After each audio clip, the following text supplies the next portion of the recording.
Yo, what's going on guys, it's Cynical and welcome back to another video. Today for you guys, we're going to be talking about the very original Kingdom Hearts 1 beta trailer. Now, we talked about this not too long ago in regards to the interesting quotes that appear right at the end of the trailer in regards to where the current story of Kingdom Hearts is at, especially with what happened at the end of Kingdom Hearts 3.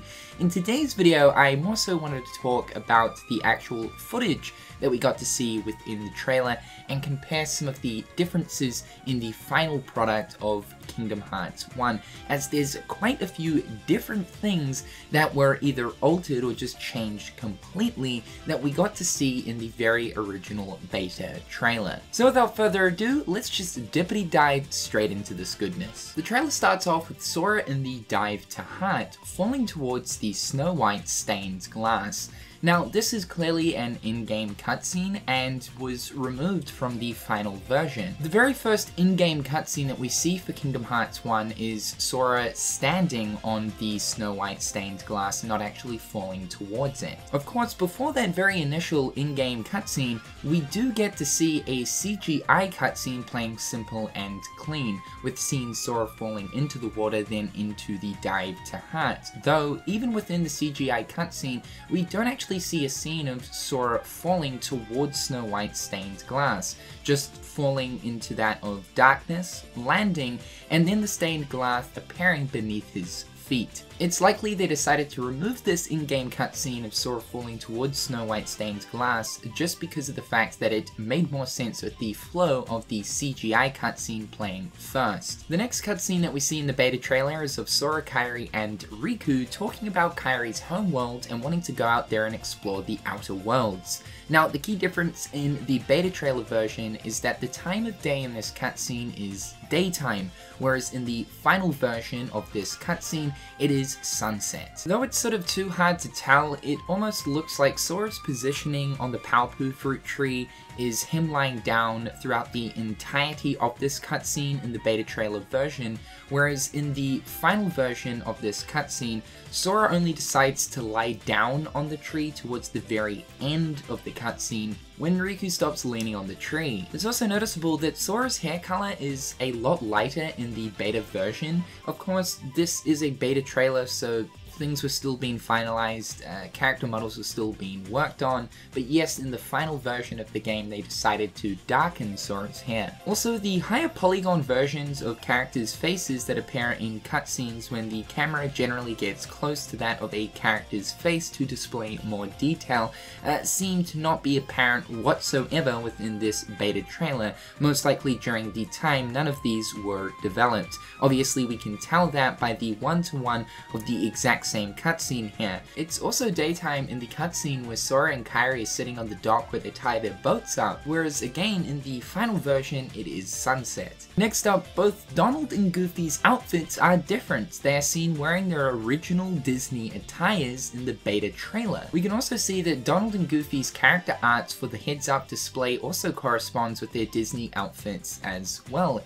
This of course was later changed for Donald and Goofy to have their own unique Kingdom Hearts outfits to give them more of a distinctive Kingdom Hearts style. Speaking a little bit more about the heads-up display, there is a very faint white outline around the MP bar, HP bar, and character art lining. Also within the heads-up display, it would tell you how much MP was required in order to utilize a certain magic, even with Thunder requiring 2 MP bars. Interesting that Square decided to remove this, as it does seem handy to have, although I guess naturally over the course of time players are going to become accustomed to exactly what magics will require what amount of MP to utilize that, and obviously most players are going to be using shortcuts most of the time to use the magic anyway. Of course though, as we do know in the final version of KH1, the only magics that required more than 1 MP bar was both arrow and stop. Otherwise, any other magics only require the use of 1 MP bar. It looks like at one stage too, there was also going to be a magic that used up to 3 MP bars, sort of along the lines of the different combat abilities that Sora can use, like Sonic Blade and Aris Arcanum, requiring multiple MP bars. But it seems to be that originally quite a lot of the magic required at least 2 MP bars. Talking about magics, when looking at the visual side of both fire and thunder seen in this trailer, they look quite a bit different. When looking at thunder, the individual strands of electricity that come raining down are noticeably thinner in the trailer than compared to the final product, with each individual strand being thickened in the final product, so that I guess the thunder effect stands out a lot more. I'm happy with this change. Again, they were probably still trying to finalize all of the different effects and whatnot, but it's an improvement that was certainly welcomed. I think, however, though, when we look at fire, it's kind of an opposite case. I really like the fire effect seen here in the beta trailer. The fire effect here in the trailer just looks really nice. It stands out a lot more, with a lot more orange and yellow going on, with more sort of lavery fire effect popping out with each fire cast you perform. And while yes, of course, the fire effect gradually becomes bigger and bigger and more impressive visually as you go through the different magic tiers with Fire, Fyra, and Fyraga, what we're seeing right here is just the regular normal standard fire spell, and the effect of which is most certainly different. There's also a small scene of gameplay too where Sora is in first person mode. You can activate this by pressing either select in the PlayStation 2 version or of course the touchpad nowadays in the PlayStation 4 version. What is different though, however, is that we can actually see Sora performing the fire spell whilst in first person mode, which you can't actually do in the final version. Interestingly though, you can do this in Kingdom Hearts 2 with being able to utilize magics whilst in first person mode, move around, attack, jump. In Kingdom Hearts 1 you are in a fixed position and can only move the camera, so no movements and no attacking. So it seems as if within at least the beta version of KH1, magic is something that you could actually use whilst in first person mode. In the Hippos Lagoon area of Deep Jungle within the trailer, the hippo in the very first pond can't be seen. This is probably because of the fact that at this stage in development, the hippos were not developed. Now, I'd like to think that maybe the Hippos Lagoon area was slightly different in the original concept, but from the looks of the layout of this area within the trailer, it looks to be the exact same, just minus the hippo. Everyone knows about this cool fact, but I thought I'd re-include it anyway. Obviously, within the trailer, we do get to see Sora walking down the hall of Disney Castle, insinuating the fact that Disney Castle at some stage was planned to be a playable world in KH1, for that idea being scrapped for the world to only appear in cutscenes, but of course later on be reintroduced as a playable world in Kingdom Hearts 2. You see a scene of Sora running through the campsite area of Deep Jungle with Jane's tent off to the right. An interesting little takeaway right here is the tent flap isn't actually present, and that we can actually see into the tent. We can see the interior right there. This might insinuate that at some stage the tent interior was actually part of the campsite area. Of course, we know in the final version the inside of the tent is separate to that of the campsite. There is actually a loading screen between the campsite going through the tent flap. Now we're inside the tent. But it makes me think maybe initially there were more interiors planned for Kingdom Hearts 1 before deciding, okay, well, for different event markers and flags to activate certain different progression points within the game, we're obviously going to need some of these to be separate areas. As we all know, every single Keyblade that appears in a Kingdom Hearts game has a different particle effect that splurts out when you make contact with an enemy. The Kingdom Key has always had very thick looking stars that are either colored blue or yellow. The particle effect for the Kingdom Key is different in the beta trailer, with pink and green stars, with the stars also looking a little bit different too. The alleyway in the second district of Traverse Town, the one that connects onto the Dalmatian house, used to be filled with a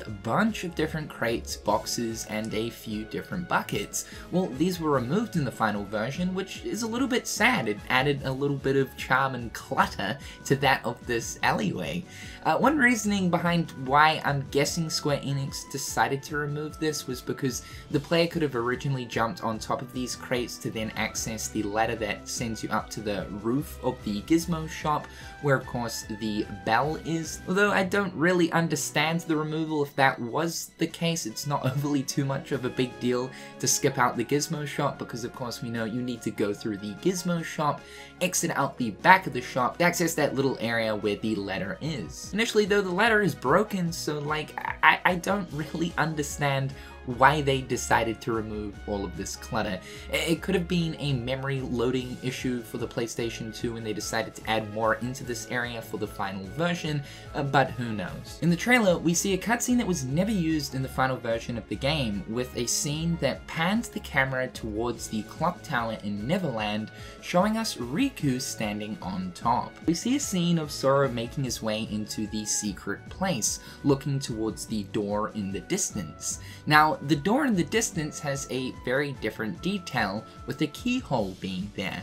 That keyhole is not present on the door in the secret place in the final version of the game whatsoever. And also just this cutscene as a whole, the cutscene that we see in the secret place in Kingdom Hearts 1 at the very beginning of the game starts with Sora sitting on the ground, adding to the rock carving that him and Kairi created. And adding on to the secret place cutscene, there is also one little scene that appears right at the very end of this trailer, with what looks like Sora walking up to this door and putting the Keyblade into that of the keyhole. It's quite reminiscent of Data Sora sealing the Data version of Destiny Islands in Kingdom Hearts Recoded. We also then see another cutscene of Sora coming in contact with Riku during the state in which Destiny Islands is being swallowed by darkness, standing on the exact same platform of terrain where Sora fights the dark side. Shortly before the entire world is swallowed by darkness, Sora is sent into the massive portal of what we assume to be darkness and is then sent to that of Traverse Town. Yes, there was originally a confrontation before all of this ensues, making me think that the original flow of the very beginning of Kingdom Hearts 1 was a little bit different. Perhaps maybe instead of Sora coming in contact with Riku on the Paopu Fruit Tree Island, ends up happening once Sora defeats the dark side. But what's interesting though about this cutscene is Sora full-on summons the Keyblade and charges towards Riku as if he's about to slap him over the head with the actual Keyblade. I was also thinking that this could be taking place at the very end of Kingdom Hearts 1, when of course Sora comes in contact with Ansem while Ansem has been possessing Riku, though I don't believe that's the case, because this seems like that exact same platform we do of course fight Darkseid on, with all the debris and stuff swirling around it. Also, Donald and Goofy aren't anywhere to be seen either, so yeah, this leans more towards being at the very beginning of the game.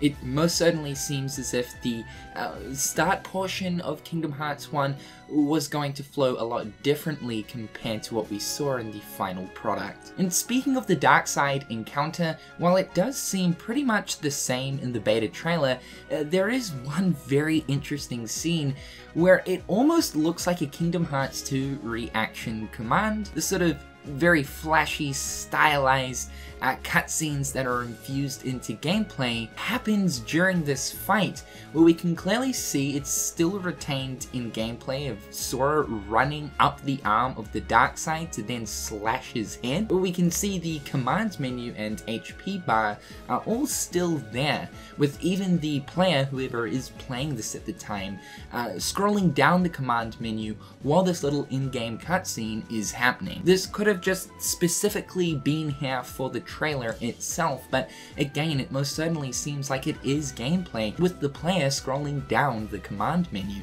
Of course, we do know in the final version you can actually run up the Darkseid's arm to then reach the head, but just imagine if we had those sort of reaction command-based little cutscene things within Kingdom Hearts 1. Would have been super cool. When Donald and Goofy are looking up at the sky to see that a star is going out, representing that a world has been swallowed by darkness, in reference to that of Destiny Islands being swallowed by darkness, they're actually standing in a different part of the first district. They're standing next to these stairs leading up to Sid's little shop behind the accessory shop, next to those two green lamps. In the final version, they're actually looking up at the sky right next to the cafe. You'll also notice that there are 3 crates that are right next to them. In the final version of this area, those 3 crates were removed and replaced with a singular crate, one that of course we can interact with, pick up, move around, that has the star design on it. And the very final big difference of this trailer compared to the final version is actually the logo.